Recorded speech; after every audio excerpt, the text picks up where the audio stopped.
Elon Musk has finally decided to fund Starlink in Ukraine out of his own pocket. Okay? So here's the tweet that he put out. He said that, quote, "The hell with it, even though Starlink is still losing money and other companies are getting billions of taxpayer dollars, we'll just keep funding Ukraine government for free." So what is Starlink? Starlink is basically this internet service that his company SpaceX put out. And remember, Elon Musk is the richest man in the world, so he worked on PayPal. SpaceX is a aptly named space company. And one of the products they offer is basically on-the-go Wi-Fi. Okay, so there's a constellation of satellites to provide you internet in remote areas, although you can still use it in major cities that do have internet. But you basically buy the device, it's $400, something like that, and then you pay $50 a month to get internet service. And it's like having Wi-Fi, but from space.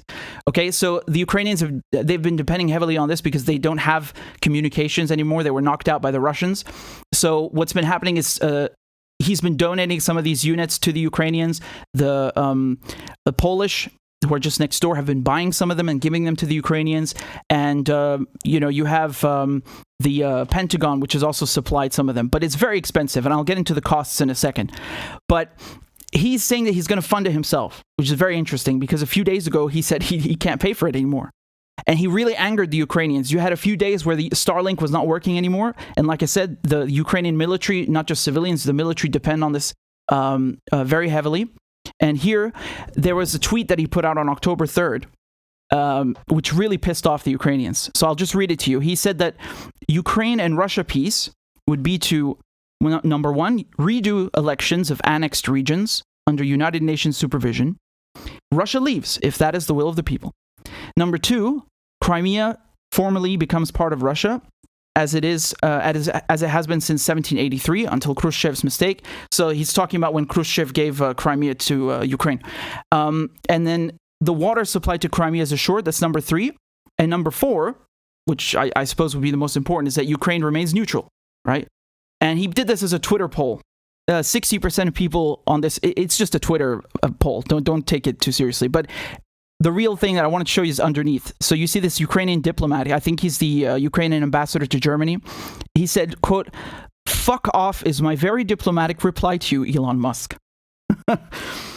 Yes, that's very diplomatic indeed.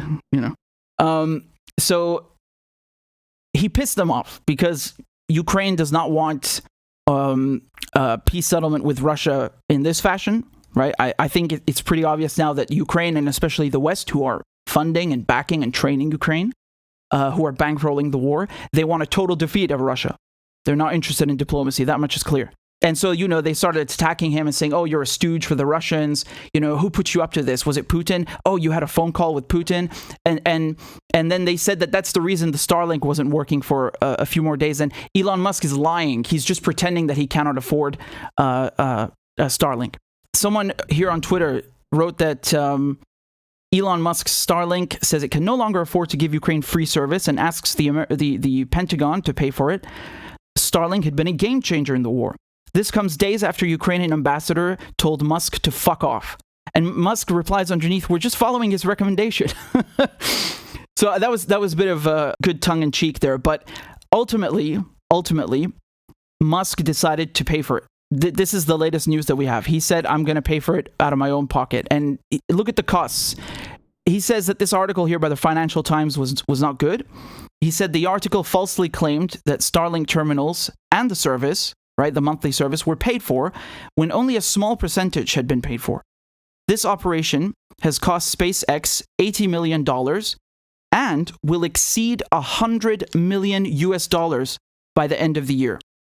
And as for what's happening on the battlefield, that is classified.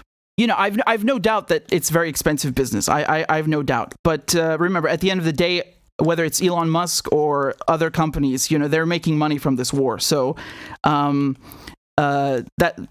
not a secret, right? SpaceX has contracts with NASA. They have contracts with the Pentagon. This is nothing new. It predates the Ukraine war. But he's just giving an idea of the costs, okay? Now, I've seen different prices. If you go on the Starlink website, like I told you, the unit in mainland Europe is about $100. A few $100, so 400 euros it was, and then 50 a month, I think. But if you go to this article here, this is from Polskie Radio. They talk about how Poland is funding more than half of the Starlink terminals in Ukraine, and look what they say here. So again, they go through why they're helpful, right? So they help Ukrainian soldiers operate drones, receive vital intelligence, communicate with each other in areas where other secure networks are not available. So down here, though, they say about 85% of the 20,000 Starlink terminals were fully or partially funded by external sources, including the United States, the United Kingdom, and Polish governments, SpaceX confirmed when talking to the Pentagon. So Poland's digital secretary of state told Bloomberg that Poland had purchased 11,700 Starlink terminals and 5,000 purchased by the state oil company PKN Orlen. Now, the Polish government says that SpaceX had promised to cover the full cost of the service, so that's the monthly fee. And like they said, it's a $50 per month. Now, look at this interesting part here. They say the terminals cost $1,500 and $2,500 to ship to Ukraine. And when I saw it, I was like, I could have sworn it was cheaper than that, and that the shipping was free in Europe. But apparently, it costs more to ship the thing to Ukraine than the actual product itself. I mean, apparently they're shipping them to the Amazon rainforest or something. I mean, $2,500. That's a very expensive postage stamp. SpaceX says that it's paying for about 70% of the services operating in Ukraine, offering all terminals there the best possibility worth $4,500 per month. This is in The Guardian. They're saying that the Pentagon is now considering paying for Starlink. So it's very confusing. One second, Musk says, I can't afford this. You guys, the Pentagon, need to pick up the tab. And then the Ukrainians say, fuck you. You're cutting us out on purpose because you're working for Putin. And then Musk says, okay, I'll pay for it myself. And then the Pentagon says, no, actually, we'll pick up the tab. What is going on here? Look, I'm just speculating here, but I'll tell you one thing. I think that if Musk is really going to pay for this out of his own pocket, you know, what does that mean when you're a billionaire and the richest man on earth? But anyway, if he's really going to pay this out of his own pocket, there must be some benefit to it.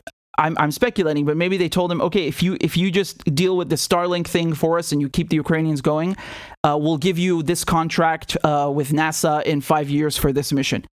I'm just speculating, but that's how things work in politics. When you're at this level, that's how things work. So I have no doubt that he's benefiting in some other way. People before were speculating that maybe he is just doing this so he can create a monopoly. So he gets the Ukrainian army to depend on Starlink exclusively. And then all of a sudden he says, oh, I can't afford this. You guys need to pay for it. And he jacks up the prices. Okay, I mean, that could make sense. But if he's actually going to do it himself now, there must be some other benefit that he's getting. I don't know. I'll just read you a few more tweets that he posted about Starlink. Because people were asking, why is it so expensive to operate in Ukraine? I bought it for this amount. It was cheaper in my country. So he's been saying things like Starlink is facing relentless jamming attacks and SpaceX relentless cyber war. So far, their success has been limited. Yeah, I have no doubt that's true. I mean, Starlink or no Starlink, when you're in combat, especially in today's day and age, you're going to be trying to jam the enemy's communication, whether it's satellite or it's radio. There's a multitude of ways to do it. It's not uncommon, of course. The Russians would be goddamn stupid not to jam Starlink or whatever the Ukrainians are using, and vice versa. People are asking him, are the Russians trying to hack and attack Starlink? And he says, yes, of course, this happens almost every day. They successfully destroyed Viasat in Ukraine several months ago. I don't really care for Elon Musk, like I'm not some fanboy or something. I think, you know, if you're working with the Pentagon and you're basically part of the military-industrial complex at this point, right? I mean, you're literally helping NATO fund a war overseas. So yes, you are the military-industrial complex. Now, with that said, I really like space exploration. I enjoy all of this, so I think it's cool that, you know, his company has made a rocket that can land vertically and then get refueled and take off and so on. Fine, but those are also the engineers who work for him. It's not him. So in any case, I'm just gonna give you the information and let you make up your own mind about all of this, and let me know in the comments, why do you think that he's suddenly offered to pay for it himself?